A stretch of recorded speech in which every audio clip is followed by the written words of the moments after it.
All right, welcome everyone. I am so excited to welcome my very special guest today.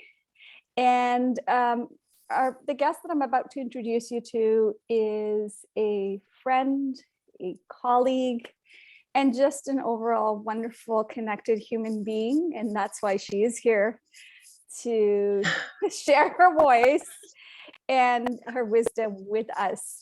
So introducing Gerda Hayden, who professionally is known at the clinic where we work together as a pelvic health physiotherapist. But truly, as you're going to tune into our conversation today, Gerda has so much to offer just in terms of her perspective as how she sees that person walking in her door and through her own embodiment. So we're excited to have this conversation. And, Gerda is going to kindly and graciously take us through first with what healing beyond physical means to her. And we're going to view all of this through the lens of those who identify as women and our sexuality. So welcome, Gerda. Thank you. Thank you for being here and sharing your wisdom and your energy. Thank you so much. I think we've already, even before we started recording, had 10 minutes of dialogue going. So let's keep this succinct, but Amal, I could talk with you for hours for sure. So what is healing beyond the physical? I think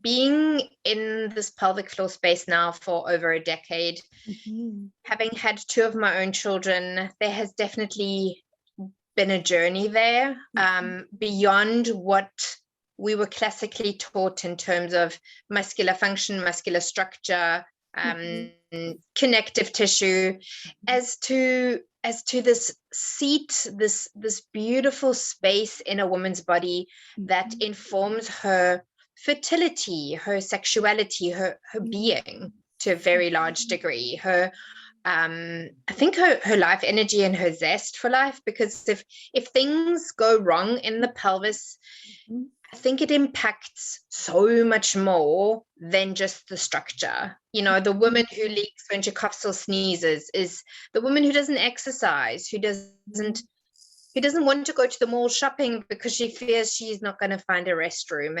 And if sexually things feel off or different, there's this big mirror that is being held up by society that sort of puts her in certain categories and in certain boxes. And I'm passionate about reframing that, asking where those boxes came from in the first place. And yes, truly this journey of embodiment, of empowerment, of self-embrace and self-acceptance, because it's a gift I feel that we owe to ourselves, to really just to do life, to do this journey together in a connected way with other human beings, especially with fellow women. So I think I've touched on some of the answers there, but yes, this wide really scope of how it impacts beyond just what you can measure. Right. And I think in the work that you do, Gerda, it can be, depending on the practitioner, even can be so easy to get caught up in the what's measurable, right? Because there is that part of our wiring that wants to measure and have sort of something to touch, hold, and sink our minds into. And the truth, and I'm sure that you've embodied and you witness and that we each see in our own journeys, is that if and when we can allow ourselves to go beyond that box and open up to maybe on the outside, then that's where the true freedom is. Yes. I think measuring is easier. It is but it's such a double-edged sword, because if you don't measure up, then you start spinning, and that's when I think the impact of the measured thing takes on a lot more meaning Yes. than it needs to. So yeah, it's, I think, and then you, as you say, like pelvic health beyond that, we measure our weight, but is that a reflection of our health? We measure our parenting in terms of the grades of our children, but is that ultimately what it is to be a human being and experience childhood? So yes, again, these little incremental like thought changes, if I can shift those, Amal, you've hit the nail. That's when freedom, and I see it come back. This like the spark in a woman's eye comes back when she is allowed to exist beyond those parameters and those boundaries. So it really is where the freedom happens. Yes. Project Freedom, truly. We're all part of it. So I want to go deeper there, and I'm going to share this lovely quote from your blog. And at the end of the conversation, for those listeners who are curious and want to connect with Gerda and learn more from her wisdom, you're going to find lots of information on her website. That's where the blog is housed. So I'm going to read you a quote that really stood out. And I'm going to invite Gerda to unpack that. Gerda, you wrote, the measuring against the narrative.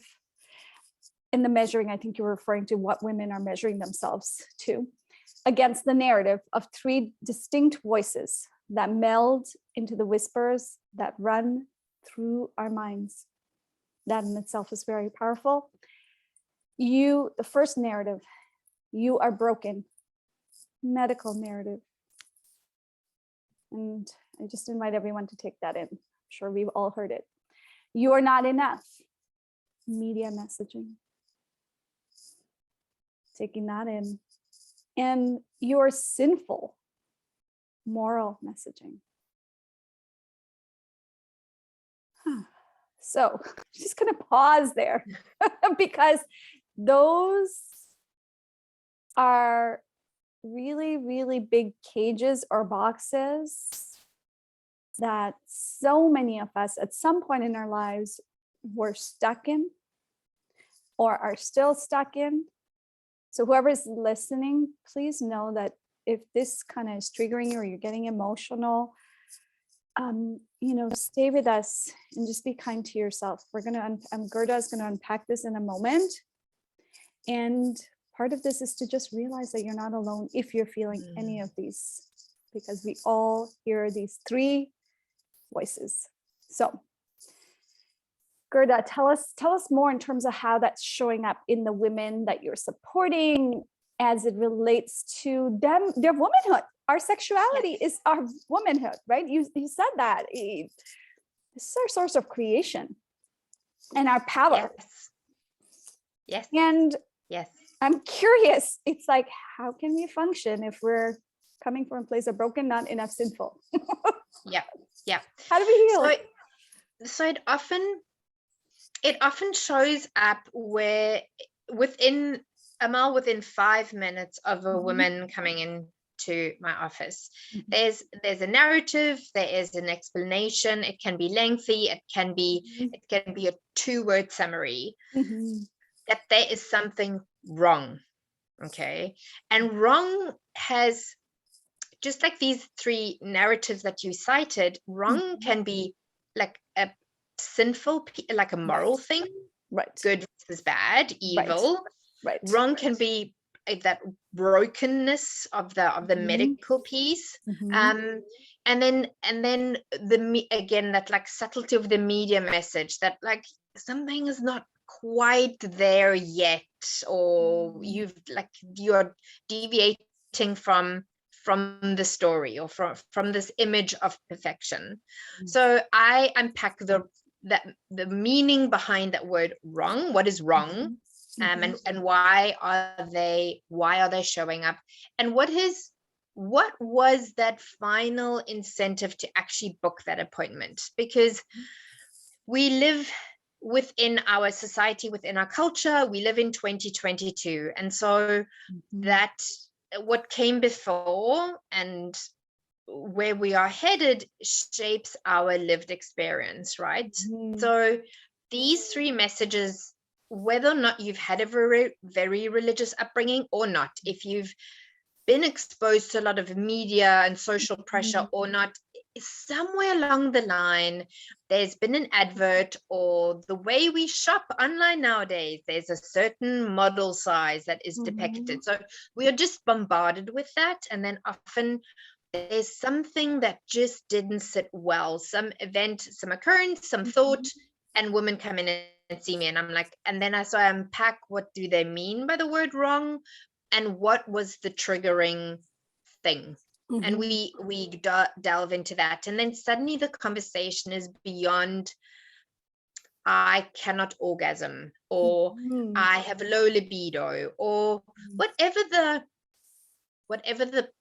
the thing is that we've decided to name as being the problem.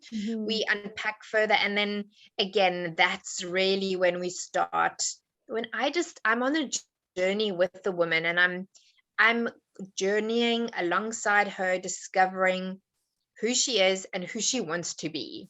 And so I'm not here to just hand out Kegels. I find I am here to allow women a space to speak it out, to verbalize it, and to just organize their thoughts in a way that maybe they haven't been allowed to do ever.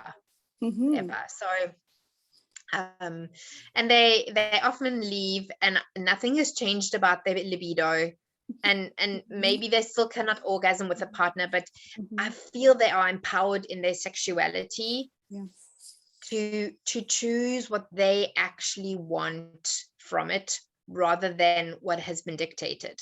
And wow, I mean, like, permission, what a beautiful space to just have permission to be. That is very powerful work for someone to come in and think that they were coming in to see you for I don't have the orgasms that Right? I perceive that I should have, right? I should have these, or that Hollywood shows me what they look like, or what my girlfriends have told me, or social media tells me. And then there is an unpacking, it sounds like, where they realize, like, where's this voice coming from? Where I've created a story that something's not right here, right? Rather, it sounds like the work and the reframing that you're helping them do helps them realize that, what if we were to just assume in this moment that you're just whole and complete just the way you are? And then we start this conversation again. How would it play out? Right? Yes. How would that inform everything? How would that inform the way you speak to others? How would, the choices that you make, like, it has this knock-on effect onto even the way we breathe. And I mean, you do breath work, that state of like, I am whole, I am enough, I'm beautiful, I am loved. Going from that place of wholeness and security, it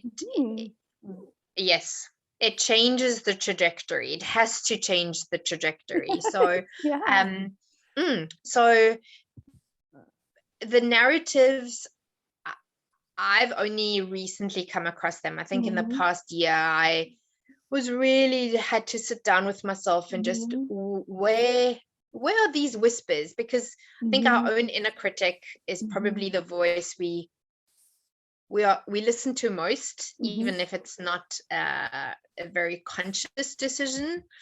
And I was like, where are they coming from, and why are they so triggering? And they are as old as time, some of them. I'm like, this is a message I've been listening to since I was 5. I am not, yes, I have an inner child, but I'm in my 40s now, and I'm on the cusp of this journey into like aging gracefully, and I want to do that with a different narrative, because yeah, we are going to live to 100, and that's beautiful, and I want to be that generation that lives to 100 but does joyously, and out of a place of wholeness and beauty and enoughness, and not the other way around.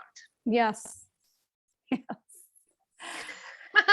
I don't we're just gonna nod and smile at each other. Because there's so much truth to that. And I feel like whoever is going to be tuning in and is going to listen to this, I'm hoping that they're going to find their inner hell yes when they listen to this, because for too long, like you said, depending on whoever and what age the listener is, but between you and me, I'm in my 40s, mid 40s. And for too long, I've lived in those very small boxes myself.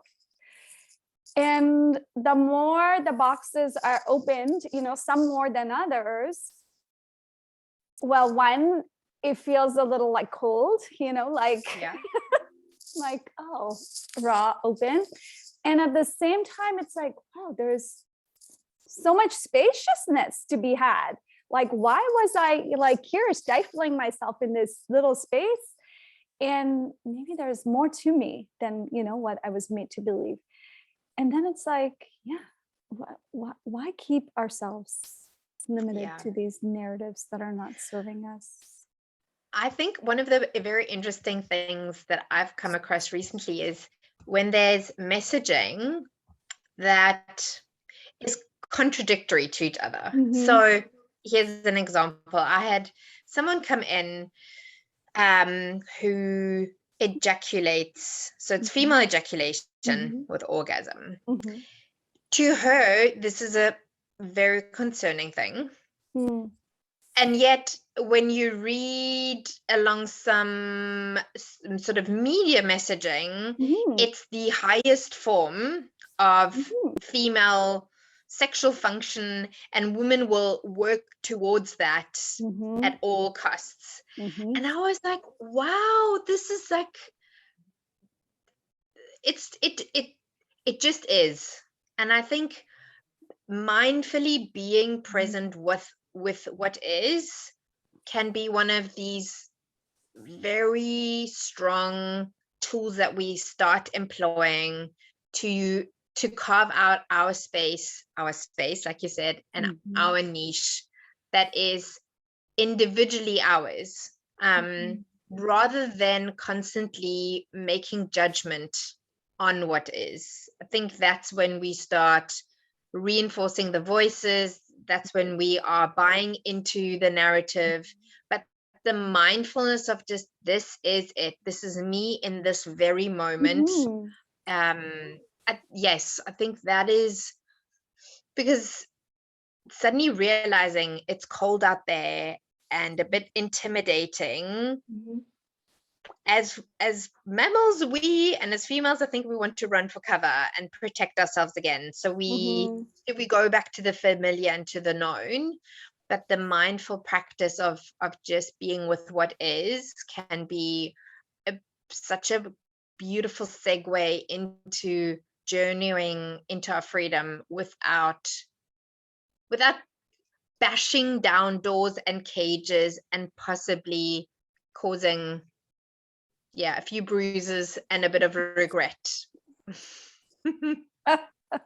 So what I'm hearing is that it can also happen organically and kindly, versus feeling like there's friction here and I have to, literally, like you said, bruise myself to come out of it. And for some people, that might be their lived experience, and that's okay too. If if you've had that experience, like, it goes back to what you said before. It's like, this is sort of what my experience is in this moment. And then again, reminding yourself that if there's a sense of one of those three voices coming in, that, you find your voice, your wholeness, and then kind of be like, okay, now how does this feel?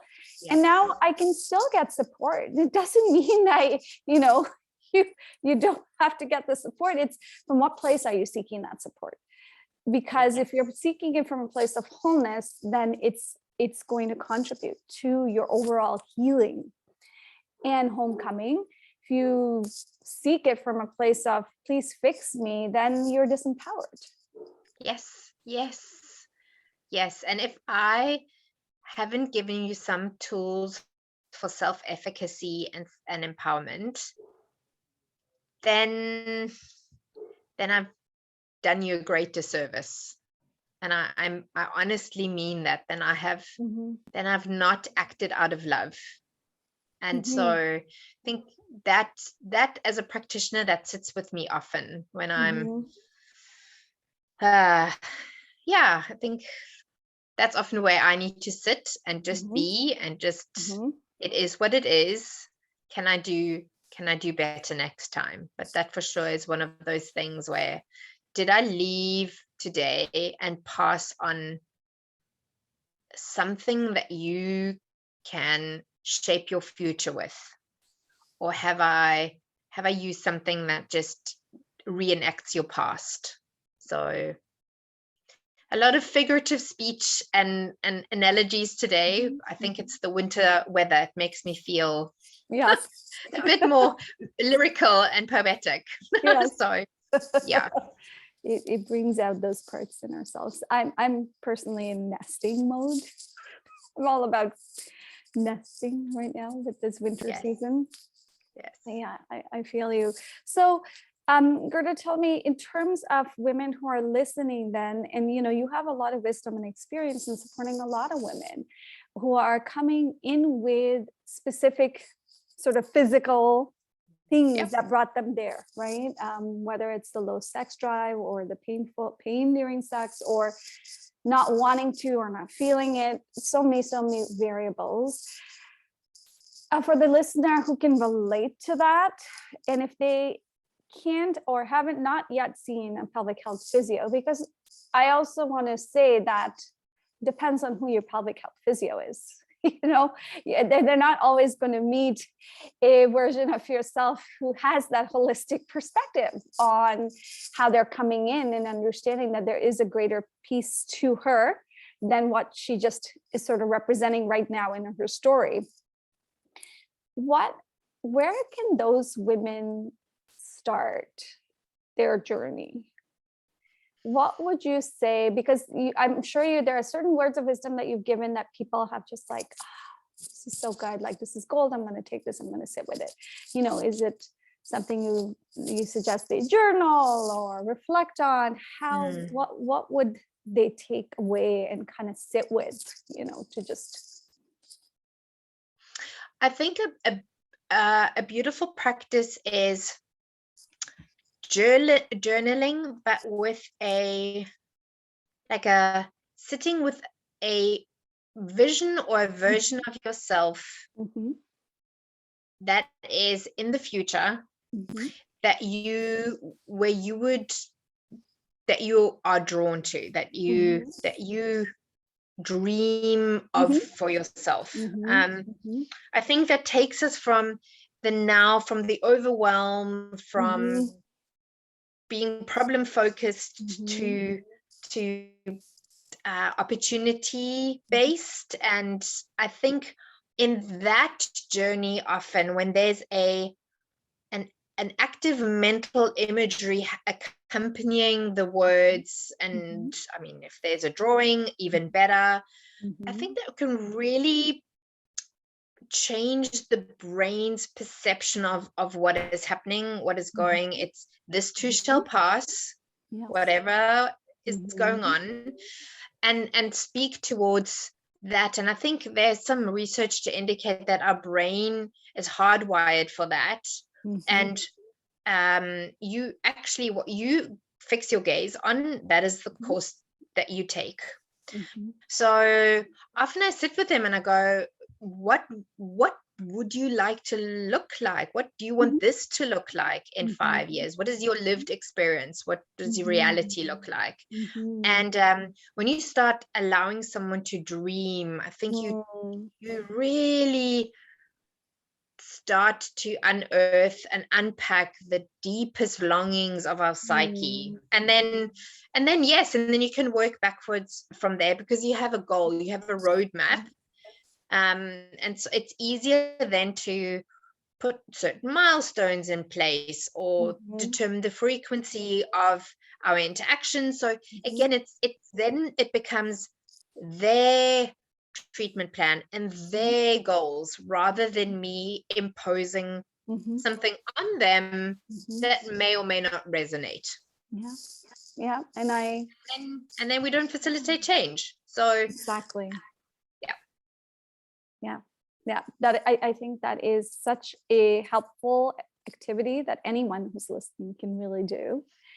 That letter to your, your future self, essentially. Yes. Whatever, 5 years, 10 years down the road, and speaking and seeing her essentially have that lived experience of what you want for yourself, and then seek that support as to how do I get here now that I know where I want to go and how I want to feel, what's that journey going to look like, and then finding the person who can guide them through that journey. And I think that skill, from the lens of the work that I do with the nervous system, is so key when you're giving that opportunity to the person to get curious. Yes. Right? Because chances are when they've come to you, they've come in a state of their nervous system where they're stuck. They're in a survival state. Because, clearly the belief system is I'm broken. Well, if you're broken, you're under threat, you're stuck. Nervous system stuck somewhere, not feeling safe. And as soon as you give her this opportunity to reflect and get curious, now you've just opened her up, and she just got unstuck from that survival state and moved into her home state, because now there's possibilities, because you're letting her see possibilities. And possibilities is that ventral vagal yumminess where we start feeling safe again, we feel connected, we feel supported, we feel loved. And how powerful is that? And I just want to say that this is powerful. Sometimes we are looking for something, I don't know, more complicated in our lives. Yes. And we want tell me something even more complicated. Like, who has, first of all, the time to do anything complicated, or the capacity? In the simplicity of this exercise is where there is liberation. Yeah. You just reminded me, so someone had written something about, do not teach your children to strive for extraordinary lives. Teach them to find pleasure in the first snowfall, the sunset, a home cooked meal. The extraordinary will take care of itself. And I was like, yes, this encapsulates exactly my philosophy. I want you to be able to do this, to do your mothering and your parenting and your womaning, and even if that, I don't know if that's a word, your state of being a sexual being, a woman, while you're doing all these other things in the midst of this busyness of what life holds right now. Like let's celebrate those moments where you are centered and you are feeling whole and connected. And when you string all of these little moments together, then you have this beautiful necklace within 6 months, and suddenly, yes, your eyes are open even more to more freedom, to more possibility, because now there's a track record. And if we can measure those moments, then I'm all for measuring. Yes. Yes. And I mean, if we had those sophisticated gadgets that they put on people's brain, and they look at the amygdala and the size of the amygdala, and now it's shrinking because we're not as reactive and we're having, more wholesome moments. I mean, it can be tracked. It's just not available to you and me on a daily. And that being said, that there's still a lot of evidence on what Gerda just shared, right? Like, that works. Like, if you take those micro moments, and I love the analogy, and I'm so visual, so I love like that necklace. Like, if you can create that necklace of like all these experiences, eventually it's not just going to be one bead, it's going to be many beads, right? And it's like a whole beautiful necklace that you can now wear, and it's part of who you are. Yeah. There's a bit of, work in the beginning to string the beads, and maybe it's not familiar to you, and you're not used to handling that smaller bead, whatever that is. But that's where it starts. You've got to start somewhere. Yeah. Got to start somewhere small, and say yes. Say yes to your vision of yourself. Yes. And you get to decide what that looks like. And I would add to that, as you write it down, just, is this a cultural media thing? Is this a like religious ideal that you're working towards, or is it that like medical thing? Yeah. And again, that once it's written down, you think there's a brain body connection that happens there that allows you to actually reflect back on that and go, is this something that I still want to carry around with myself or not? And you get to decide. Only you. So because I think they do shape us, and they are around, but the degree to which we are aware of them, I think that informs us more powerfully than trying to sort of pretend that they don't exist. Absolutely. Yeah, there's no point saying you're not in a box if you're in a box. If you're in a box, you're in a box. It's okay. I mean, I'm sure there are many boxes that I still live in, and that's the whole journey. And like the excitement of it is to explore and get curious about what next, right? And I like that suggestion of, again, bringing that curiosity. And maybe, Gerda, it sounds like kind of looking at that as a living piece, right? Because maybe on first go, you look at it and you ask those questions and nothing jumps out. Like it feels like this is for you. But maybe as you start somewhere in a month, in 2, 3, 6, whenever, somehow you have this realization that there is an external standard that's weighing down on this vision, and I'd like to tweak it a little bit. Yes. And it's a living vision. Yes. Just like cell turnover in our bodies, and so that organic, the seasons, like there's so many analogies you can draw from our environment, right? So but making it about change, that I think if we can hold that really as the only constant, then we've tasted a bit of what this freedom could look like. Yes, absolutely. And I would say that I don't know if you're witnessing this, Gerda. What I see a lot is as women get curious and then build their awareness, what does show up is there is a bit of like a mirror being held to parts of themselves that probably wasn't held before. And I feel like that's when that next sea of compassion comes in, where it's like, be kind to yourself as you do that. Do it from a place of holding yourself and embracing yourself, rather than like, how dare you, or how could you, or I can't believe you did that again, or went back to this blah blah blah blah, whatever the narratives are, right? We all have them. And find someone to walk with you. I think that if you were asking me like, when should women come and see me, is like possibly as you journey on this and you go, I just feel like I can't get to the next chapter, to the next level without someone helping me navigate it. Then I think that's when there's a lot of momentum from your side, so it's just, it allows movement to carry on and the flow to keep going. And again, it might just be for a season. I don't know how long that season could be, but then that's where collaborative care and that's sort of the model you and I use, where's that like backwards and forwards and journeying for a while and then touching base again. And I find it very orientating for clients and safety building, that there's this idea of a village, that I don't need to do this on my own. Yeah. Yeah. And I think that idea of a village, the more I understand trauma, the more I understand that how important that is, because these, like you said, sometimes we have that vision and we can't move forward and we're stuck. And part of that mechanism to come out of that state is co-regulation.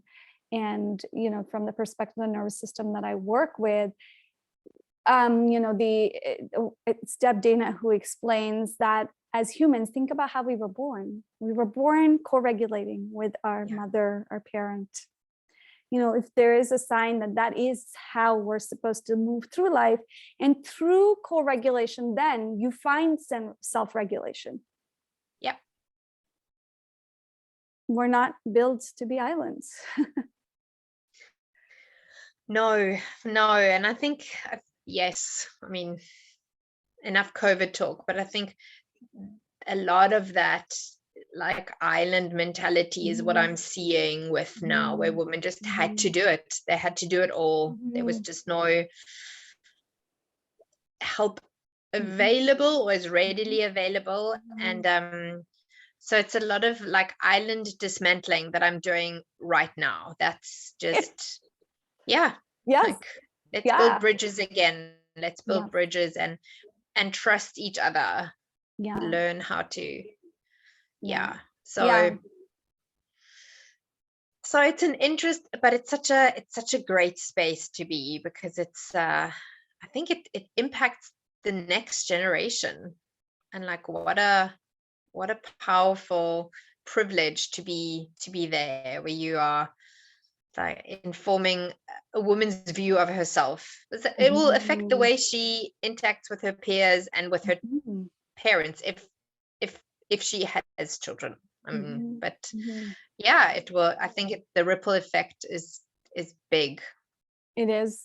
It's now you've touched upon again another shared vision we have, which is understanding that when we choose to co-regulate and seek that support and move forward, we are then those cycle breakers who are ending and saying enough to those protective patterns maybe that were needed for generations before.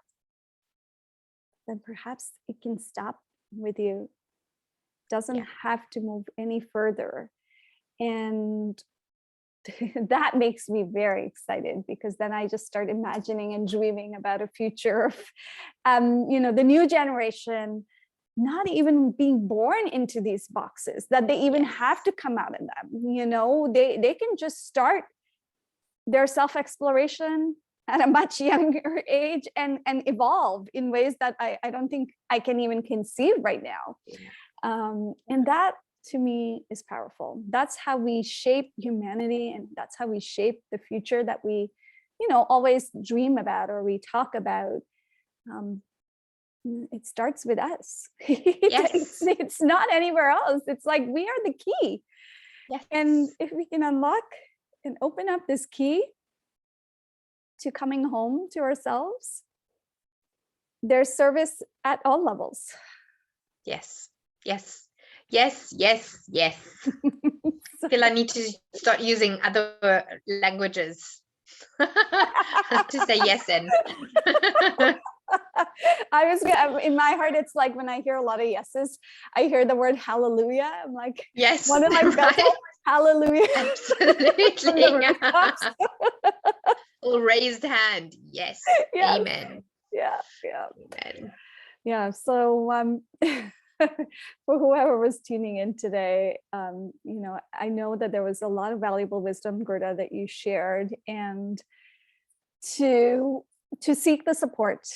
I think that once you are ready, remember to come out of wherever you're feeling stuck. We are designed to co-regulate. And at that point, you want to seek the support of someone who you can see fitting into that future vision of yourself as well. We're the product of, what is it? They say the 5 people that you surround yourself with. I mean, to me, I take that wholeheartedly because it's so true. Like someone who's comes to you and says, okay, I'm ready. Now you are the person in that group of 5. So we want to be mindful of how we choose the person, because there is pelvic health physios and there is the person and their journey and what is the work that's going to happen there. Yeah. And that's what you're looking for. Again, like not to get caught up in just like the labels, but to look beyond that and say, what is it beneath that layer that I'm seeking, and then that I can gain if I surround myself with this person. And then make our choices, because we have the ability to choose. Yes. Amen. Hallelujah. Hallelujah. Or like, yes. Or a hell yes, or whatever. Yes. So thank you so much, Gerda, for hanging out with me and having this really soulful conversation. If women were thinking, I'm going to get a tip on how to feel like more orgasmic. Yeah, that's, well, really the secret sauce is that it's not in the physical. If you're thinking like, I gotta, like, I don't know, do a Kegel or a certain exercise or something, and it's gonna get me there. It's like, try that, see how that works, and then come back and listen to us. Yes. Because we'll be here. We'll be here cheering you to come home to yourselves. So thank you so much, Gerda. Is there anything in closing, as in like one sentence of wisdom that you feel that you haven't had a chance to share in our conversation today, that you want our listener to take in, whether it's to journal or whether to just keep as a gem with them? You are whole, you are beautiful, and you are loved. Period. Mic drop. Yeah. Yeah. Love it. I love that. So yeah, let's end with that. You're whole, you are beautiful, and you are loved. I'm taking that in. Just like letting those drop in me, and it feels so good. So thank you for that. So much love to you, and thank you for this conversation, for being here, for sharing your energy and your smiles and your yeses. And thank you. For anyone who is curious and wants to explore this more and is ready to say yes, and needs that support co-regulating, then all the information about Gerda will be in the show notes in terms of her website, how to connect with her, where she practices, all that wonderful information. And then you'll have that it's go ahead and seek the support that you need. You don't have to do this alone, and we're not alone. Yes. So all of that wonderful information will be in show notes so that you can connect with this beautiful soul and say many yeses and have laughs together as we did today. And thank you for tuning in. Thank you, Gerda, again for your time on Healing Beyond Physical. Thanks, Amal. Bye for now. Bye.